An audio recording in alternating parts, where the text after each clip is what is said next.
하나님께서 솔로몬에게 지혜와 총명과 넓은 마음을 바닷가의 모래알처럼 한없이 많이 주시니 솔로몬의 지혜는 동양의 어느 누구보다도 또 이집트의 어느 누구보다도 더 뛰어났다. 그는 어느 누구보다도 더 지혜로웠다.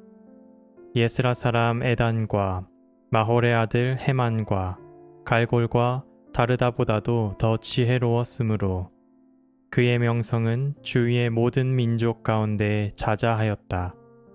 그는 3,000가지의 잠언을 말하였고 1,005편의 노래를 지었고 레바논에 있는 백향목으로부터 벽에 붙어서 사는 우슬초에 이르기까지 모든 초목을 놓고 논할 수 있었고 짐승과 새와 기어다니는 것과 물고기를 두고서도 가릴 것 없이 논할 수 있었다. 그래서 그의 지혜에 관한 소문을 들은 모든 백성과 시상의 모든 왕은 솔로몬의 지혜를 들어서 배우려고 몰려왔다. 열왕기상 4장 29절에서 34절 말씀. 솔로몬은 지혜의 왕으로 익히 알려져 있습니다. 솔로몬을 대표하는 단어가 지혜가 된 데에는 아이의 진짜 어머니를 가려내는 그의 법정 판결이 지혜로웠다 여겨지기 때문입니다. 하지만 오늘 읽은 열왕기상 4장의 기록은 솔로몬이 지혜로웠던 이유를 전혀 다른 곳에서 찾아내고 있습니다. 본문 33절은 솔로몬이 지혜로웠던 이유를 묘사합니다. 레바논에 있는 백향목으로부터 벽에 붙어서 사는 우슬초에 이르기까지 모든 초목을 놓고 논할 수 있었고 짐승과 새와 기어다니는 것과 물고기를 두고서도 가릴 것 없이 논할 수 있었다. 성경은 솔로몬이 식물과 동물, 땅에 기어다니는 생물과 물고기에 이르기까지 피조세계 전체를 깊이 이해하고 논할 수 있었다고 전하고 있습니다.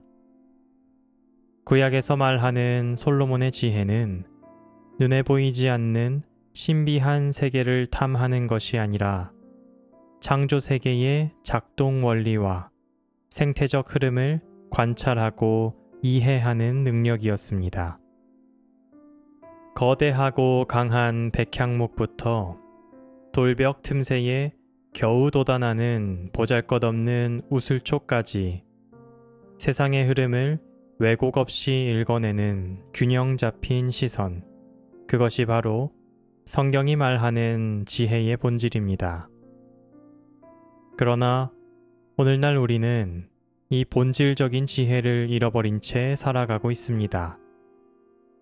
인간이 마주하는 수많은 고통과 내면의 불안은 바로 피조세계의 구체적인 생태와 특성을 무시한 채 내 힘과 욕심으로 모든 것을 통제할 수 있다고 믿는 오만함에서 시작됩니다. 자연 만물은 저마다 창조주가 심어놓은 고유한 생태적 특성을 가지고 존재합니다. 백향목은 거친 비바람 속에서 스스로를 단단하게 다지는 특성이 있고 우슬초는 메마른 틈바구니에서도 아주 미세한 수분을 빨아들여 생명을 유지하는 특성이 있습니다. 들짐승과 공중의 새들도 저마다 환경에 적응하고 살아가는 고유한 생리적 주기가 있습니다. 이렇듯 만물은 이 정해진 흐름과 특성에 순응하며 조화롭게 생태계를 이룹니다. 그러나 인간은 만물의 독특한 생태와 특성에 귀를 기울이지 않는 듯 합니다.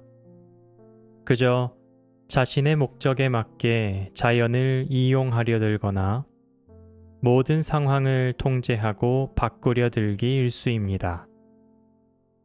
이러한 태도는 곧바로 자신의 삶을 파괴하는 부작용으로 돌아옵니다. 우리는 자신의 고유한 성정과 한계를 인정하지 않습니다.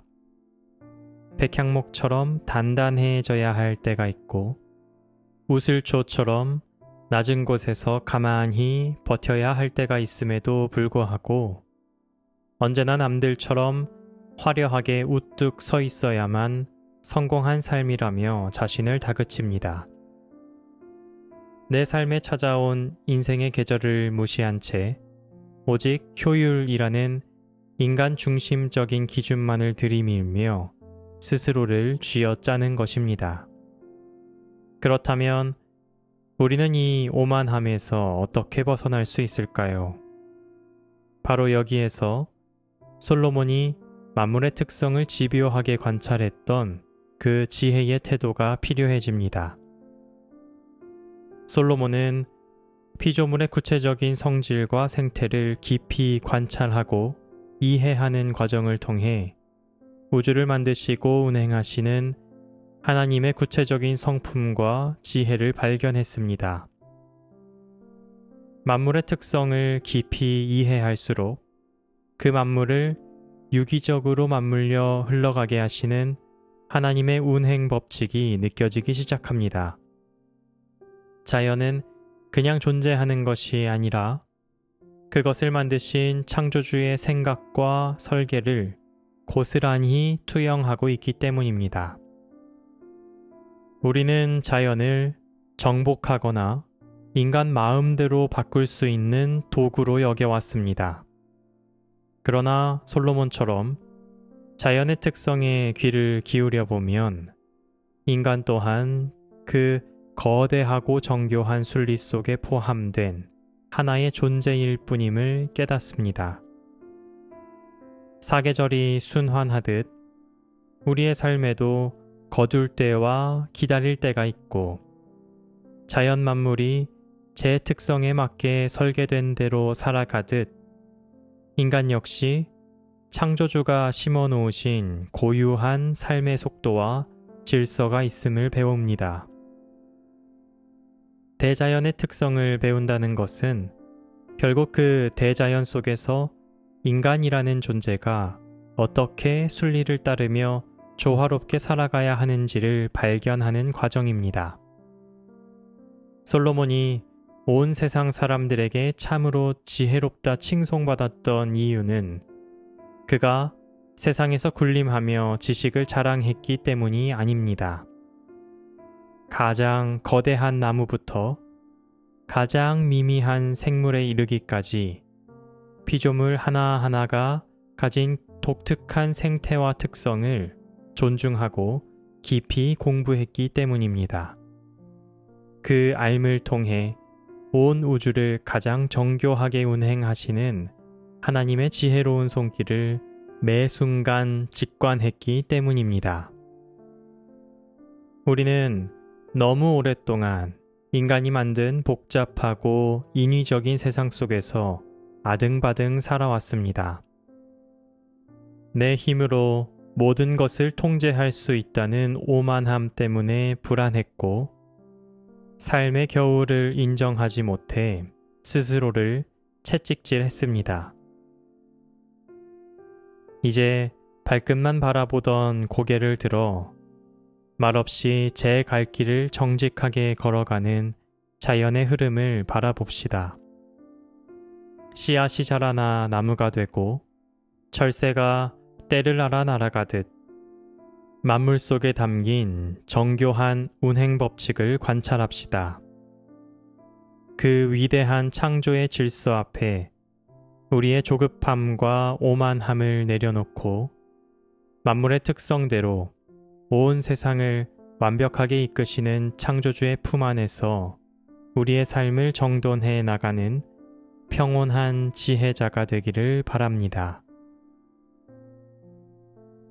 하나님, 돌아보면 우리는 자연의 정직한 흐름을 무시한 채 내 힘과 욕심으로 모든 것을 통제할 수 있다고 믿는 오만함에 빠져 있었습니다.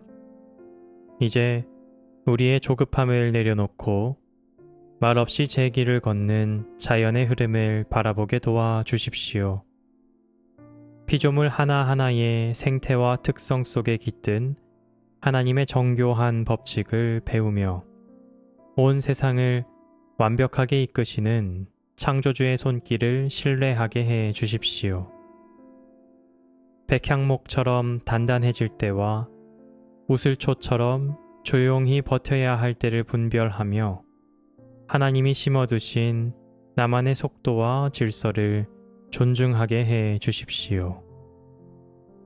아멘.